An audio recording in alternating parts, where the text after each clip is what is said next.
So today's video is going to be another mini mystery video, a mini true crime video, but this one's unsolved, so I'm going to call it a mini mystery. One, I haven't done an unsolved case in so long, and I know that, and I'm so sorry. I'm going to try and get back on top of them because I know some of you guys prefer unsolved. And two, I know I just uploaded a mini true crime video, and I know I said that they were going to be sprinkled among my longer ones. However, I was supposed to have a really long one out tonight, but as I told you on Twitter, make sure you're following my Twitter if you want updates on my kind of video schedule and stuff. But as I told you on Twitter, the longer video that I'm currently working on, I've been working on it for over a week now, and it's just taken me a lot longer than I expected.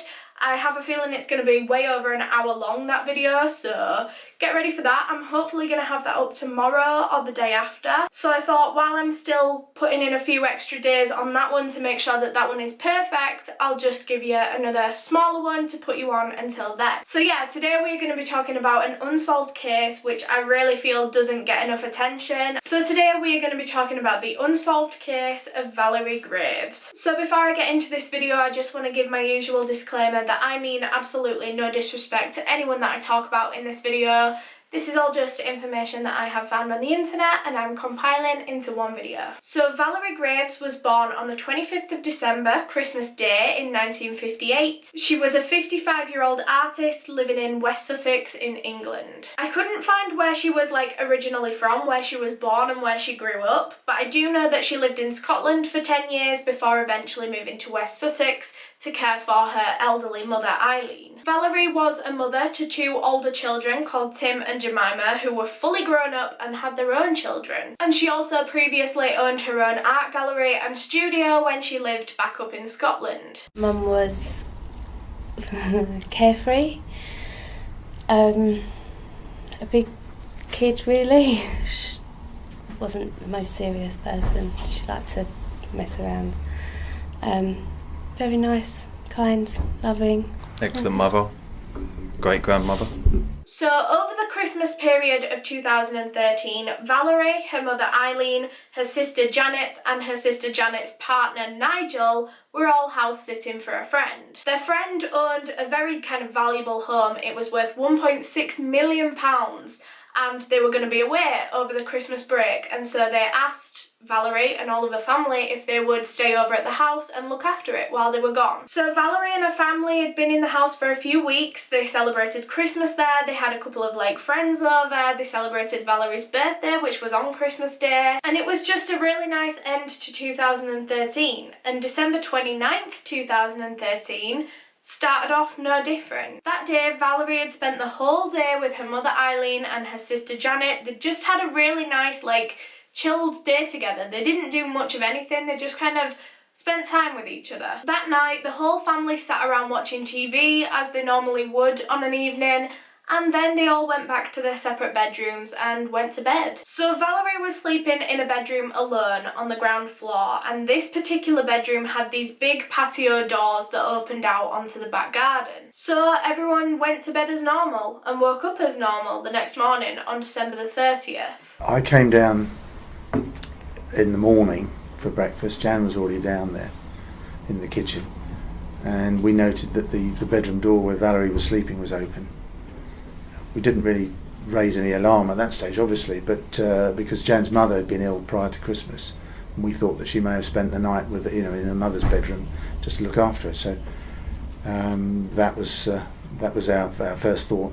I went off to the farm shop to get some provisions for breakfast, and it wasn't until I came back and there was a paramedic there that I personally was alerted to it. Valerie's sister Janet noticed that Valerie was still asleep. She hadn't heard her moving, she hadn't come out yet, and so she decided to go in and check on her to see if she was okay. And that was when Janet walked into Valerie's bedroom and found her dead on the bed under obvious suspicious circumstances. Valerie had suffered severe head and face injuries, and the patio doors leading out onto the back garden were actually unlocked. There was no kind of obvious murder weapon around the bedroom, so it was thought that the murderer took the murder weapon away with them again. However, it was obvious by looking at her injuries that it was done by a heavy, blunt object. There also didn't appear to be anything stolen from the house, which begs the question, was was this an intended murder? Valerie had no known enemies to her family. Her family couldn't think of anyone that she'd had a disagreement with or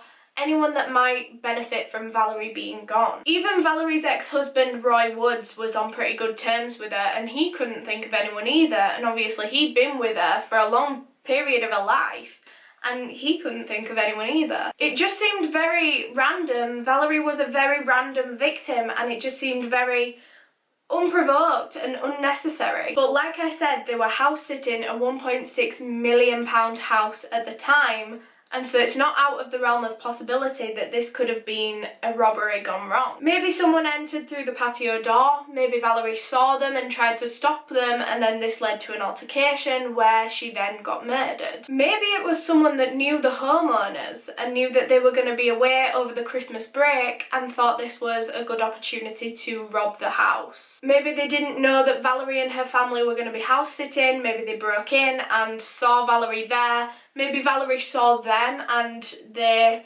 killed her so that she couldn't say anything. Or maybe someone knew the homeowners and didn't know that they were going to be away over Christmas, and maybe this was a planned attack against the actual homeowners. Obviously these are all just theories that I found on the internet that I'm telling you. Like, this case is unsolved, like I said, so we don't know who did it, we don't know why they did it, but yeah, there's just a lot of different theories in this case. Of course, there's always the possibility that maybe it was someone Valerie knew because the doors were unlocked. So maybe she unlocked them to let them in, and then this was like a surprise attack. But you know, some people do just keep their doors unlocked on a night. I wouldn't recommend it, but some people do. However, one standout fact that makes the burglary theory look less likely was that there was absolutely no sign of a struggle at all. Valerie had no scratches on her, she had no DNA under her fingernails where she'd scratched someone else.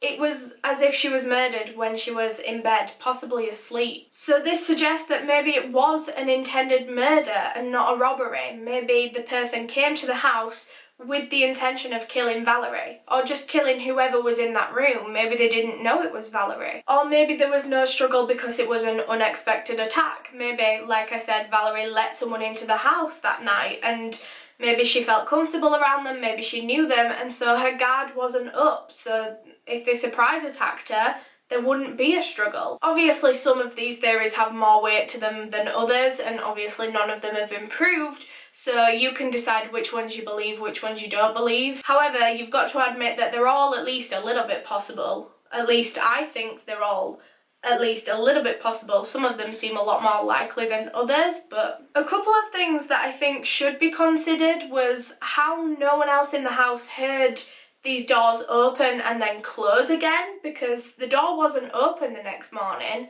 so someone had opened them, killed Valerie.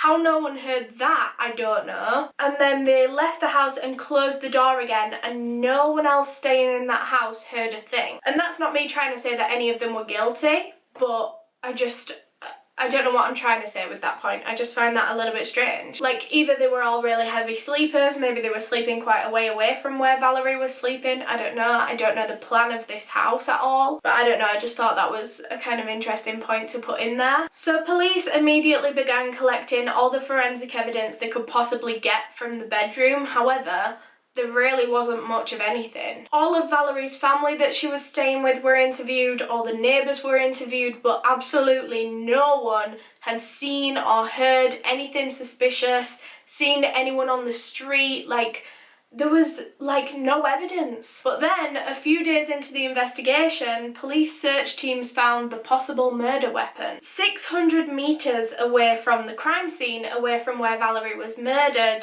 there was a claw hammer on the floor at the end of a farm, and this hammer, when compared with Valerie's injuries, was found to have been the exact murder weapon. So the hammer was sent off for forensic testing to see if they could get any DNA samples, and they did, but there wasn't enough DNA on there to be able to track it down to a specific person. However, what they were able to obtain from this DNA was that the attacker was a male, but that is all they could get. They couldn't get any more information about this person other than the fact that it was male. 2 weeks later, on January 14th, 2014, a 22-year-old local man was arrested in connection with Valerie's murder. He was taken in and questioned and everything, and he was quickly released because they ruled him out as a suspect completely. And obviously, because he was found to be innocent, there's not too much information out there about this, because why would there be? He's not like a big part of this case. So I don't know his name, I don't know why they possibly thought he was connected to it, but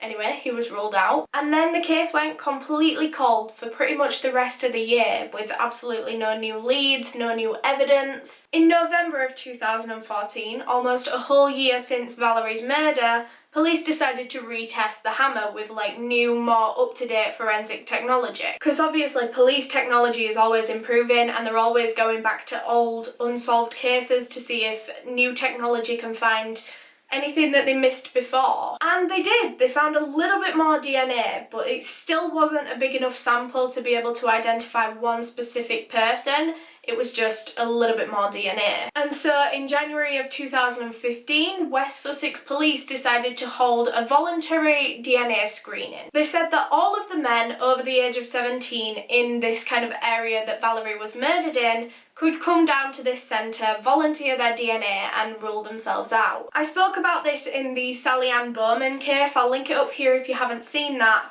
But they also did a DNA screening in that. And it's not like they expect the murderer themselves to come in and just volunteer their DNA and just give themselves up. They really don't think that that's going to happen. It's more to kind of eliminate 90% of the men in that area so they can focus on a smaller group of people. And best case scenario would be the murderer coming in and volunteering themselves, but that's probably not going to happen. Second best scenario is that the murderer has a brother or a father that lives in that area and they volunteer their DNA. Because obviously police will be able to see that it is very similar to the murderers and then they'll know exactly where to look. But nothing really came from these DNA screenings at all. I mean, they were just to eliminate a bunch of men. They did find some men with similar DNA patterns and they were questioned, but nothing led to it because they didn't have the same DNA sample. Over the years, because obviously this happened right at the end of 2013, over 10,000 people have been questioned in connection with Valerie Graves' murder,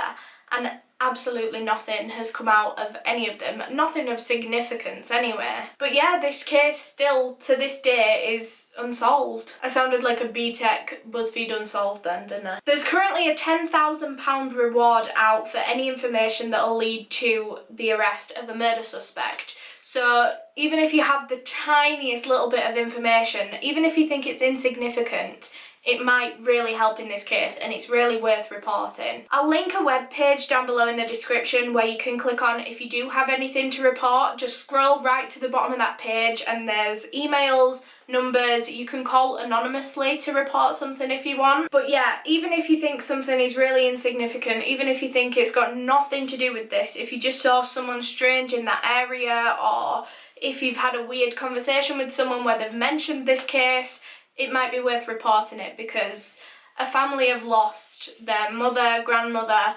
and there's no one to be held accountable for it. But yeah, that's everything on this case. Like I said, it's a very short case, but you know, with it being unsolved and there not being a right lot of evidence, it's not going to be the longest video. But that's why I want to do videos like this, because there's not that much evidence and I'm reaching quite a big audience here. I've got 120 something thousand subscribers now. Just in case any of you guys might know anything, I know the chances are quite slim, but it's worth it. It's just getting these cases out to a larger audience. So yeah, I really want to start covering unsolved cases a lot more, because now that I've got a big audience that I can reach and share these cases with, then we might possibly lead to solving a case one day. I don't know, that'd be amazing. But yeah, thank you so much for watching this video. I hope you enjoyed it. If you did, make sure you leave a big thumbs up on it because that really helps me out. Subscribe down below if you want to see some more videos like this. I make true crime videos and makeup videos. And I have a super long true crime video coming out probably tomorrow, possibly the day after that. It depends how long it takes me. Hopefully it'll be tomorrow. And yeah, thank you so much for watching, and I will see you in the next one. Bye.